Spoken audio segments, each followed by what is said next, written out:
الرحیم السلام علیکم ورحمۃ اللہ وبرکاتہ۔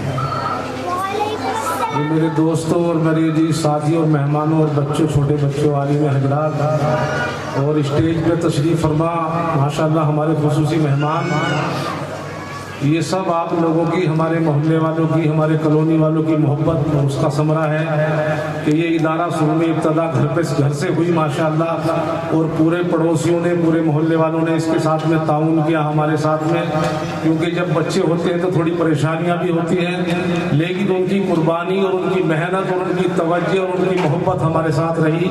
اللہ نے ایک مضبوط اور ایک ماشاءاللہ تعمیری کام مدرسے کا جو مضبوط طریقے سے پورے ہندوستان میں اللہ نے اس کی پہچان بنوائی، اس میں سب محلے والوں کا، سب علاقے والوں کا، ہمارے مشیروں کا، ہمارے محبت کرنے والوں کا، رشتہ داروں کا، سب کا اس میں سہیوگ ہے، خاص طور سے بچوں کے پڑھانے والوں کا۔ انہوں نے ہمارے پہ یقین کیا، ہمارے پہ اعتماد کیا۔ نیا ادارہ تھا، اب تو ماشاءاللہ اس کو 13 سال ہو چکے ہیں مسلسل اس ادارے کو، اس پھول کو لگائے ہوئے، اس پیڑ کو لگائے ہوئے، لیکن لوگوں نے یقین کیا اور اللہ نے اس کو درخت بنایا۔ اور میری امید ہے انشاءاللہ اگر میں رہوں یا نہ رہوں، پوری دنیا میں اس کا نام ہوگا انشاءاللہ۔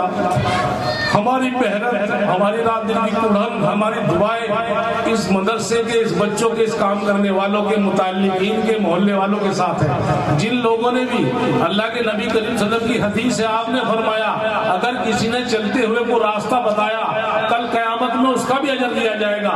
اور یہ مدارس میں پڑھنے والے بچے، قرآن کے پڑھنے والے، جس میں بھی اس نے تعاون کیا، چاہے وہ جوانی طور سے کیا ہو یا مالی طور سے کیا ہو یا اپنے کسی بھی طریقے سے کیا ہو، انشاءاللہ کل وہ اس کا حقدار ہوگا۔ اور یہ آپ کے علاقے کا ادارہ، یہ آپ کی شان ہے انشاءاللہ، پوری دنیا میں آپ کے علاقے کا نام ہوگا، آپ کے ادارے کا نام ہوگا۔ اللہ نے چاہی تو یہ کونے کونے میں اس کا فیض پہنچے گا۔ جب دارالعلوم دیوبند کی ابتدا رکھی گئی تو ایک پیڑ کے نیچے جو ہے استاد نے پڑھا، ایک شاگرد تھا، لیکن آج دیکھو ان لوگوں کی دعا اور گڑن کیا کمال ہوگا ان کے خلوص کا کہ آج پوری دنیا میں کسی بھی خطے میں چلے جاؤ آپ کو دارالعلوم کا فیض ملے گا۔ یہ ان لوگوں کی قربانی ہے۔ تو اللہ کے نزدیک جو ہے وہ خلوص اور للہیت اور قربانی کو اللہ تعالیٰ دیکھتا ہے۔ اور بات یاد رکھو، اگر دنیائی اعتبار سے بھی کسی نے قربانی دی ہے اس کا بھی پھل ملتا ہے انسان کو، اور اگر آدمی نے دین کے لیے قربانی دی ہے، اگر کوئی نہیں دیکھ رہا، میرا اللہ دیکھ رہا ہے، راتوں کو رونا، دن میں محنت کرنا اگر ہم کریں گے تو انشاءاللہ پھر ایسے ہی ہمارے ادارے پھلے پھولیں گے، پوری دنیا میں ان کا فیض ہوگا۔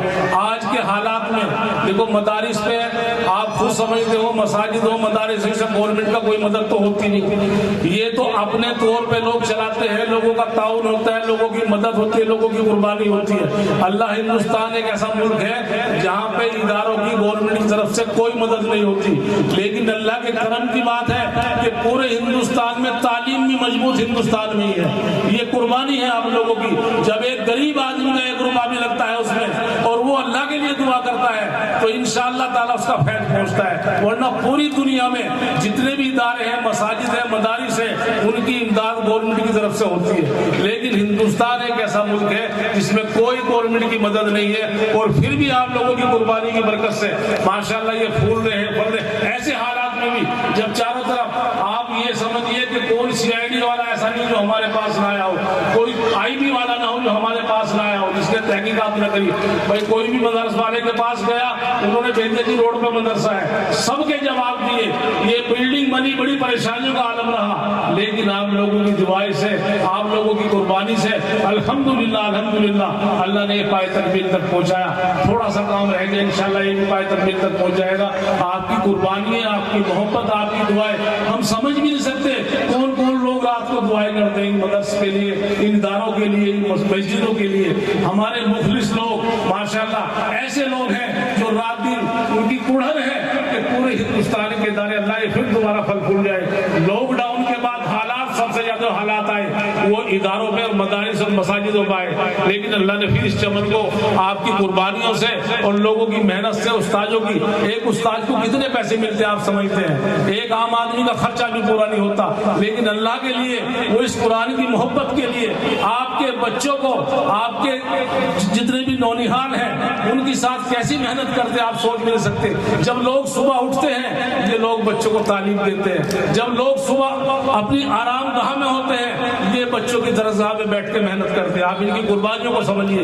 اگر کوئی بھی آدمی اپنے بچوں کے بارے میں کوئی شکایت کرتا ہے ہمیں اس کی برائی نہیں لگتی, لیکن اگر قربانیوں کو دیکھو گے ان کی تو قربانیوں کو سمجھو گے کہ ایک بچے کے ساتھ میں یہ آپ کے سامنے محنت ہے. ان چھوٹے چھوٹے بچے جو بالکل ابھی حالات اس طرح کے ہیں کہ اب بھی ہمیں بچوں کے 50% دماغ سے کام لینا پڑتا ہے. 50% اس کے دماغ میں موبائل ہے, ناٹک ہے, دوسری چیز ہے, دنیا کی خرافات ہے.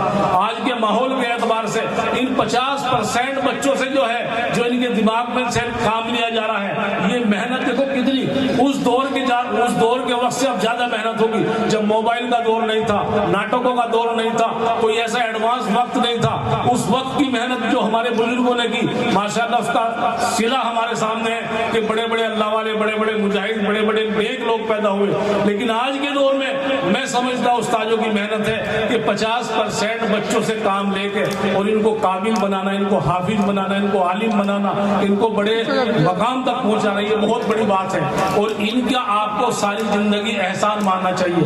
سب سے زیادہ ایک ماں باپ کا بچے کا حق ہوتا ہے, لیکن اس سے بھی زیادہ حق اس کا استاد کا ہوتا ہے جو آخرت کی فکر سکھاتا ہے. ماں باپ دنیا میں انسان کو جینے کا سلیقہ سکھائے گا, لیکن استاد آخرت کی فکر سکھائے گا جو آخرت میں ہمیشہ رہنا ہے. تو ان استادوں کی بھی ماشاءاللہ ان کے لیے بھی دعا کریں, عملے کے لیے بھی دعا کریں, ہمارے لیے بھی دعا کریں, اداروں کے لیے بھی دعا کریں.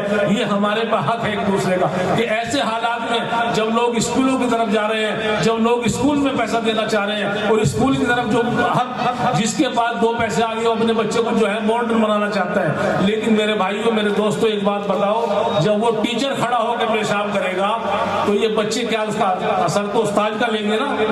تو یہ بچے بھی کھڑے ہو کے پیشاب کریں گے. اسکول میں پڑھاؤ لیکن اپنے بچوں کو قرآن بھی پڑھاؤ, اپنے بچوں کو. ہمارے یہاں الحمدللہ ہندی کی تعلیم بھی بہت واضح ہے, بہت مضبوط ہے. اور ابھی ہم جو ہے ماشاءاللہ بیسک کمپیوٹر کے کیبن بنوا رہے ہیں اور ایک منزل میں پوری کلاس ہندی کی ہوگی ماشاءاللہ. اس میں انگلش اسپیکنگ کا بھی کورس کیا جائے گا. اس کے اندر کمپیوٹر کا بھی نظام ہوگا. اس کے اندر کرسی میز لگنے کے بعد میں الحمدللہ اس کے اندر کلاسیں لگیں گی کہ کوئی بھی بچہ ہمارا یہاں سے نکلنے کے بعد میں وہ محروم نہ رہے. اگر وہ کوئی ڈاکٹری کرنا چاہتا ہے, وہ انجینئرنگ کرنا چاہتا ہے, وہ بی ٹیک کرنا چاہتا ہے, وہ MBBS کرنا چاہتا ہے, وہ کسی بھی مرحلے میں جانا چاہے, ہم تو چاہیں گے کہ وہ دیندار بنے اور دین کی خدمت کرے. لیکن اگر وہ کسی بھی مرحلے میں جانا چاہتا ہے تو وہ مایوس نہ رہے.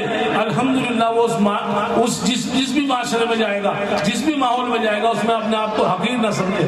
وہ اگر کہیں اسٹیشن پہ جائے تو وہ اپنے آپ کو فارم لیتا ہوا نہ گھومتا پھرے کہ بھائی میرا فارم بھر دو. وہ کسی دفتر میں جائے گا تو وہ مایوس نہ ہو. ہم بچوں کے اندر ایسی مضبوطی کے ساتھ میں ہندی انگلش کا جو ماشاءاللہ نظام بنا رہے ہیں, آپ ہمارے لیے دعا کریں.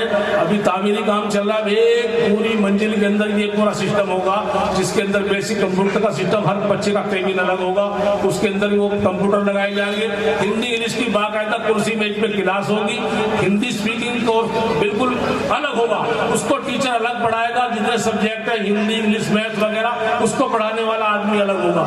تو یہ سب آپ کی قربانی اور آپ کی محبت کی برکت ہے, ہمارا کوئی کمال نہیں ہے. اتنی بڑی بلڈنگ کا بنانا, اتنی زمین کا لینا, ہمارا کوئی دخل نہیں اس میں. یہ کام اللہ کا ہے, آپ لوگوں کی دعائیں ہیں اور اللہ اسے قیامت تک جاری اور ساری رکھے.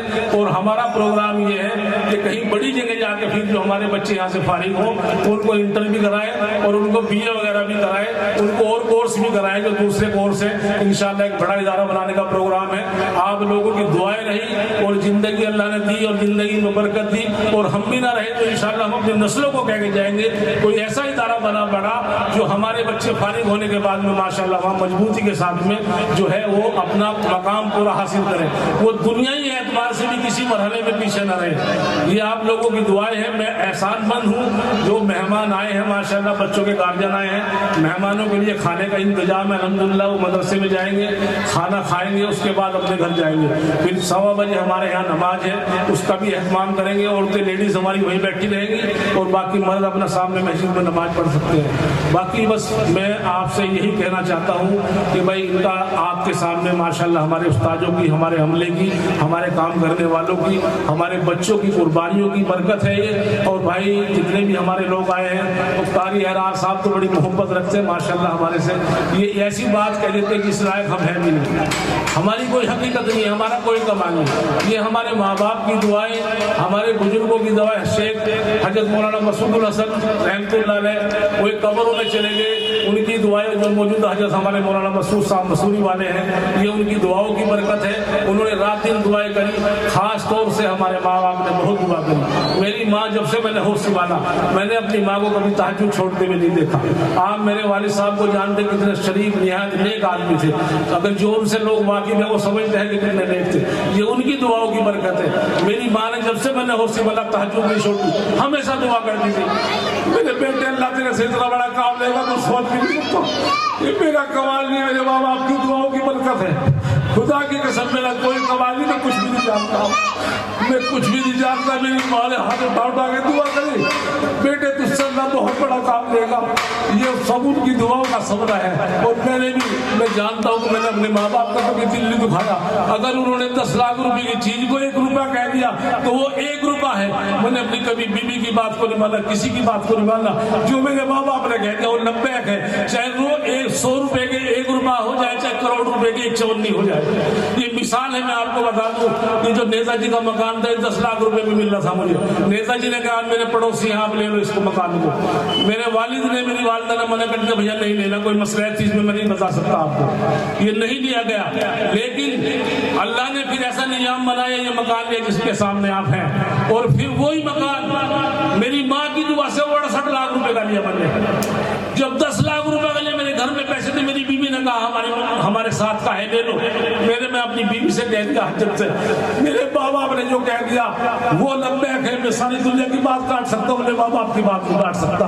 اور اللہ نے پھر وہ 67 لاکھ روپے کا مکان دلوایا, اور الحمدللہ اس میں قرآن کی تعلیم ہو رہی ہے. یہ میرے ماں باپ کی دعا, آپ لوگوں کی, میرے بچوں کی محنت ہے. میرے بچے ماشاءاللہ شانہ بشانہ, جو میں نے کہہ دیا اگر میں دن کو رات کہہ دے تو رات ہے, اور رات کو دن کہہ دے تو رات دن ہے. الحمدللہ ایسی نیک اولاد اللہ سب کو دے. مجھے نیک بچے دیے ہوئے, یہ میرے ماں باپ کی دعاؤں کی برکت ہے. میں نے اپنے ماں باپ کا کبھی دل نہیں دکھایا, میرے بچے کبھی میرا دل نہیں دکھاتے. میرے دوستو آپ اس ادارے کے لیے دعا کریں.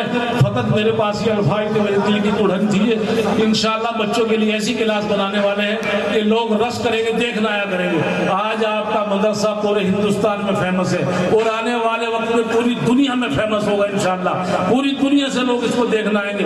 ابھی بڑی دور دور سے لوگ دیکھنا آتے ہیں. آپ کیا بچوں کو روٹی پلاتے ہو, آپ بچوں کو تعلیم کیسے دیتے ہو, کیا کمال ہے آپ کے یہاں. یہ ہمارا کمال نہیں ہے, یہ بزرگوں کا. قاری عثمان صاحب رحمۃ اللہ علیہ جو میرے چاچا بھی لگتے تھے, جو بانی تھے اس مدرسے کے ماشاءاللہ, یہ ان کی دعاؤں کی برکت. جن کے بیٹے مفتی سلمان مفتی عفان صاحب ہیں, آپ جانتے ہوں گے ان کو, ان کی دعائیں ہمیشہ ہمارے ساتھ ہیں. بڑے بڑے بزرگ یہاں پہ آئے, بڑے بڑے اللہ والوں نے یہاں سے شرکت کری اور یہاں کے دعائیں دی.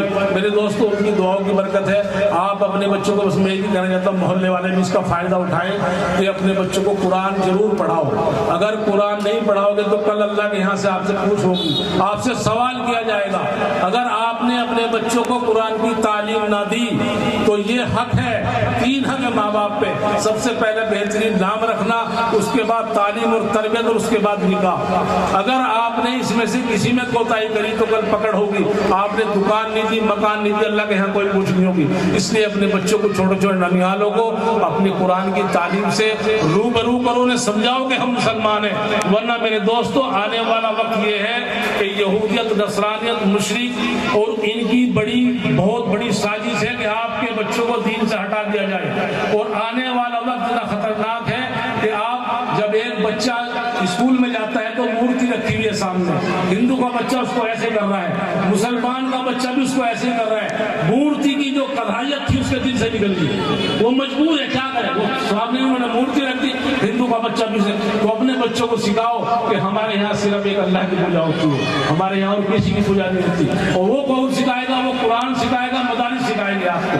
تو آپ اپنے بچوں کو ضرور مدرسے کے اندر بھیجیں اور قرآن کی تعلیم دیں, اور اس کا فکر کریں, اور رات کو ان کے لیے دعا کریں. اگر آپ کا لائق اور بہترین بچہ ہوگا تو وہ ماشاءاللہ قرآن پڑھنے والا ہوگا، اسے پتہ ہوگا کہ میرے ماں باپ کے کیا حق ہے، میرے والد کا کیا حق ہے، میری ماں کا کیا حق ہے، میرے دوستوں کا کیا حق ہے، میرے پڑوسیوں کا کیا حق ہے۔ یہ کون بتائے گا؟ یہ قرآن بتائے گا۔ قیامت تک کے لیے کوئی کتاب آنے والی نہیں ہے اور نہ کوئی نبی آئے گا، بتا کر چلے گئے۔ قیامت تک یہ کتاب رہے گی نبی کا جو آ گئے نمبر محمد مصطفیٰ صلی اللہ علیہ وسلم، نبوت اللہ نے ختم کر دی۔ تو یہ ہمیں فکر کرنی ہے، اللہ نے یہ ذمہ داری ماشاءاللہ جو نبی کا کام کر رہے ہیں ہمارے یہ استاد وغیرہ، کیونکہ تبلیغ کا جمع کام بھی ماشاءاللہ بہت اچھا ہے، جتنے بھی دین شعبے ہیں، مدارس، مساجد، لیکن اپنے بچوں کو قرآن، کیونکہ یہ بچے تبلیغ میں نہیں جا سکتے آپ کی، آپ انہیں قرآن پڑھاؤ اور اس کی فکر کرو۔ اگر نہیں فکر کرو گے تو پچھتانا پڑے گا۔ دھیان رکھو، بہت بڑی سازش ہے، بہت پیسہ خرچ کیا جا رہا ہے صرف اس لیے کہ یہ ایمان سے ہٹ جائے۔ اس لیے میں سمجھتا ہوں کہ خدا کی قسم جو اپنے بچوں کو مدارس میں، مساجد میں جہاں بھی قرآن پڑھا رہے ہیں وہ بڑے مشرت والے ہیں، اور ہم بچوں کو خاص طور سے اسی لیے کہتے ہیں کہ اپنے بچوں کو مدارس میں 24 گھنٹے کے نورانی ماحول میں چھوڑو، کیونکہ 24 گھنٹے میں جو ہم ان کی تربیت کر سکتے ہیں